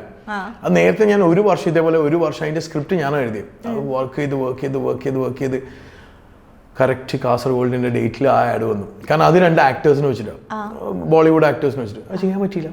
ഞാൻ 1 വർഷത്തിന് മേലെ 1.5 വർഷത്തോളം ഞാൻ ആ ആഡിന് വേണ്ടി വർക്ക് ചെയ്തായിരുന്നു. സോ സിനിമ എനി ഡേ, പിന്നെ സിനിമയാണ്. ഒരു സിനിമ ചെയ്യാൻ വേണ്ടിയിട്ട് എത്ര ആൾ ആഗ്രഹിക്കുന്നുണ്ട്. ഒരു സിനിമ ചെയ്യാൻ ഇപ്പം ഒരു എസ്റ്റാബ്ലിഷ് ആയിട്ടുള്ള ഡയറക്ടറിന് ചെയ്യാൻ തന്നെ വലിയ ബുദ്ധിമുട്ടാണ്. ഒരു സിനിമ എന്ന് പറഞ്ഞാൽ എല്ലാം കൂടി വന്ന് വീഴലാണ്, അത് കുറെ ആൾക്കാർക്ക് ബുദ്ധിമുട്ടാണ്. അപ്പൊ അത് ചെയ്യാൻ ഒരു ചാൻസ് കിട്ടാന്ന് പറഞ്ഞാൽ അതിനപ്പുറത്ത് ഒന്നുമില്ല ഒരു ഫിലിം മേക്കറിനെ സംബന്ധിച്ച്. ഇപ്പോൾ എന്ന് മുതലായത് ഫിലിം എന്ന് പറഞ്ഞൊരു, അതായത് നമുക്കൊരു ടൈം ഉണ്ടാവല്ലോ, ആ സമയത്തായിരിക്കുമല്ലോ ഇപ്പം സിനിമ അല്ലെങ്കിൽ ഇതാണ് എൻ്റെ റൂട്ടെന്ന് തിരിച്ചറിയുന്നത് എപ്പോഴായിരുന്നു? പണ്ടാണ്. ഭയങ്കര ചെറുപ്പം മുതലേ സിനിമയോട് ഭയങ്കര താല്പര്യം. കാരണം വെച്ചാൽ ഈ പണ്ട് കാലത്ത്, അതായത് എൻ്റെയൊക്കെ ചെറുപ്പത്തിൽ നമ്മുടെ ഒരു 10 ഒരു വീട്ടിലെ TV ഉണ്ടാവും. അപ്പം എൻ്റെ വീട്ടിൽ പണ്ട് എൻ്റെ ആരോ അമ്മാമാരോ പൂനെന്നൊരു പഴയ കെൽട്രോണിന്റെ TV ഉണ്ടെന്നായിരുന്നു. അപ്പൊ ആ സമയത്ത് രാമായണവും മഹാഭാരതമൊക്കെ ഉള്ള സമയമാണ്. അപ്പൊ ആൾക്കാരൊക്കെ അവിടെ വരും. ആ സമയത്ത് തന്നെ ഞാൻ ഈ ബാക്കിയുള്ള സമയങ്ങളിൽ ഹിന്ദി സിനിമകൾ ഇരുന്ന് കാണുമായിരുന്നു. പിന്നെ സ്കൂളിലൊക്കെ പഠിക്കുന്ന സമയത്ത് ഞാൻ ഭയങ്കര ചെറുപ്പത്തിലൊക്കെ ഒറ്റയ്ക്ക് ഒരു 6ാം ക്ലാസ്സിലൊക്കെ പഠിക്കുമ്പോൾ ഞാൻ ഒറ്റയ്ക്ക് തിയേറ്ററിൽ സ്കൂൾ യൂണിഫോം ഇട്ട് പോയിരുന്നു സിനിമ കാണാൻ വേണ്ടിയിട്ട്. ഒരു 10-ലൊക്കെ പഠിക്കുമ്പോഴാണ് ഈ ഷാറൂഖ് ഖാനോടും മോഹൻലാലിനോടുള്ള പ്രാന്ത് കൂടി തുടങ്ങിയത്. ഈവൻ മമ്മൂക്ക, എനിക്കൊന്നും വളരെ ചുരുക്കം ആൾക്കാരുണ്ടാവും മോഹൻലാൽ മമ്മൂട്ടി ഫാൻ. എനിക്ക് ലാൽ സാറിന്റെ ഇടിയും മമ്മൂക്കാന്റെ ഇമോഷനും ആ കാലത്ത് ഭയങ്കര ഇഷ്ടമായിരുന്നു ഒരേപോലെ.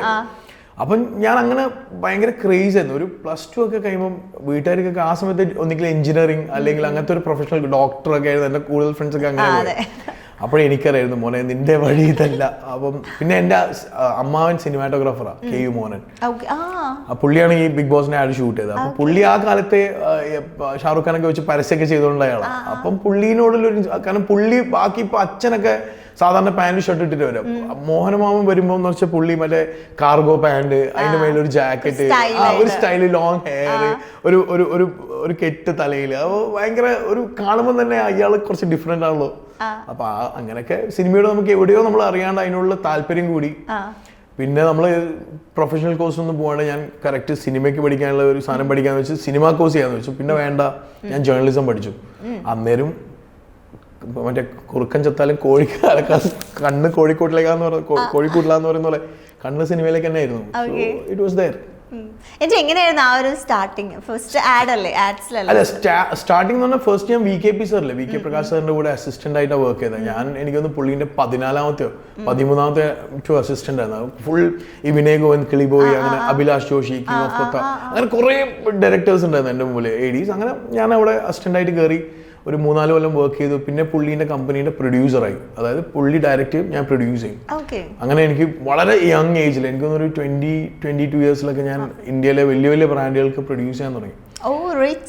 അങ്ങനെ ആ പ്രൊഡ്യൂസർ അല്ല, അത് എന്ന് പറഞ്ഞാൽ ആഡ് എന്ന് പറഞ്ഞാൽ ഇപ്പൊ ഒരു ആഡ് ചെയ്യാൻ ഇത്ര പോലെ പൈസയാണുള്ളത്. അപ്പൊ ആ പ്രൊഡ്യൂസറാണ് തീരുമാനിക്കുക ഈ ആഡ് എവിടെ ചെയ്യണം, ഏത് ക്യാമറമാൻ, ഏത് ഹെയർ സ്റ്റൈലിസ്റ്റ്, ഏത് മേക്കപ്പ് ആർട്ടിസ്റ്റ്, ഏത് കോസ്റ്റ്യൂം സ്റ്റൈലിസ്റ്റ്, എങ്ങനെയായിരിക്കും ആർട്ട്, ആ കൃത്യമായിട്ട് ആ ഫണ്ട് മാനേജ് ചെയ്തിട്ട് അതിനെ ആ ഫുൾ ഷോ റൺ ചെയ്യുന്ന ആളാണ് അഡ്വർടൈസിംഗിലെ producer. So you don't have to be rich, you need to be smart. അപ്പൊ അങ്ങനെ നമ്മൾ മണ്ടത്തരങ്ങൾ ചെയ്യുന്നത്. അപ്പൊ സാറിന്റെ കൂടെ നിന്ന് പ്രൊഡക്ഷനാണ് ആദ്യം പഠിച്ചത്. പിന്നെ ഒരു 5 വർഷമൊക്കെ സാറിനോട് വന്നപ്പോൾ സാർ പറഞ്ഞാൽ ചെറിയ ചെറിയ ആടൊക്കെ നീ ചെയ്തു പറഞ്ഞു. അങ്ങനെ ഞാൻ ആഡ്സ് ചെറിയ ചെയ്യാൻ തുടങ്ങി. I started with a big brand, TVS Jupiter ബൈക്കാണ് ഞാൻ ആദ്യം ചെയ്ത ആഡ്. പിന്നെ ഞാൻ സാറിൻ്റെ കൂടെ തന്നെ ഒരു 3-4 വർഷം ചെറിയ സാറ് പിടിക്കാത്ത ആഡുകളില്ലേ, ഓക്കെ ഇത് VKP സാറിന്റെ ബഡ്ജറ്റിലുള്ള ആഡല്ല, അപ്പോൾ സാർ ഒരു ഇവൻ ചെയ്യേണ്ട അസിസ്റ്റന്റ് ചെയ്യുന്ന പറയും. അങ്ങനെ തന്നെ പുള്ളീന്റെ അസിസ്റ്റന്റ് ആയിരുന്നു പ്രകാശ് വർമ്മ സാറും. സെയിം സ്കൂളാണ്. അങ്ങനെ കുറെ പേരുണ്ട് പുള്ളീന്റെ അസിസ്റ്റന്റ്. എനിക്കൊന്ന് ലിജോ ചേട്ടൻ LJP അവിടെ വർക്ക് ചെയ്യേണ്ടി വന്നു, അഭിലാഷ് ജോഷി, വിനയ് ഗോവിന്ദ്, പിന്നെ Prashanth Varma, lot of good directors. സാറിന് ഒരു മാജിക് ടച്ച് ഉണ്ടെന്ന് എല്ലാവരും പറയും. അതുപോലെ അല്ല കേട്ടോ, കുറെ വലിയ വലിയ സിനിമാറ്റോഗ്രാഫേഴ്സും.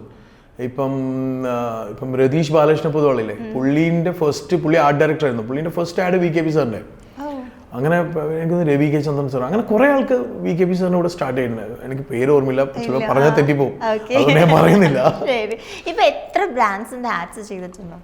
ഒരു 75-100 ചെയ്തിട്ടുണ്ട്, ഞാൻ കൗണ്ട് ചെയ്തിട്ടില്ല. ഞാൻ കുറച്ച് കണ്ടിന്യൂസ് ആയിട്ടുള്ള ബ്രാൻഡുകളുണ്ട് എനിക്ക്. ഫോർ എക്സാമ്പിൾ മൈത്രി എന്ന് പറയുന്ന അഡ്വർടൈസിംഗ് ഏജൻസിയിലൂടെ ഞാൻ അവരോട് വർക്ക് ചെയ്യുന്നുണ്ട്. ഇപ്പം സ്റ്റാർക്ക് എന്ന് പറഞ്ഞിട്ട് കേരളത്തിൽ വേറെ കേരള ടൂറിസം ഒക്കെ ചെയ്യുന്നത്, അവരുടെ കണ്ടിന്യൂസ് വർക്ക് ചെയ്യുന്നുണ്ട്. പിന്നെ അമൂലിനൊക്കെ ഞാൻ കണ്ടിന്യൂസ് ആയിട്ട് വർക്ക് ചെയ്യുന്നുണ്ട്. Amul is actually my bread and butter. ഞാൻ ഒരു വർഷം എനിക്കൊന്നൊരു 5 to 7 ആഡ്സ് അമൂലിൽ ചെയ്യുന്നുണ്ട് ഒരു വർഷം.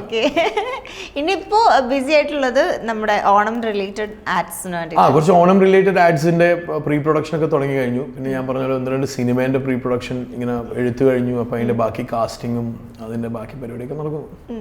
ഓക്കെ, അപ്പൊ എന്തായാലും thank you so much for coming.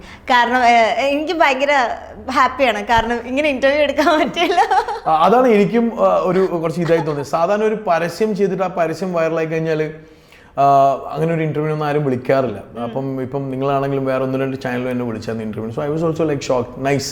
അത് ആൾക്കാർ പരസ്യം മാത്രമായിട്ടല്ല, അതിനൊരു കോണ്ടന്റ് ആയിട്ടും അതിന്റെ പുറകിൽ ഒരു സ്റ്റോറി ടെല്ലിംഗ് ഉണ്ടെന്നൊക്കെ മനസ്സിലാക്കിയതിൽ വളരെ സന്തോഷം.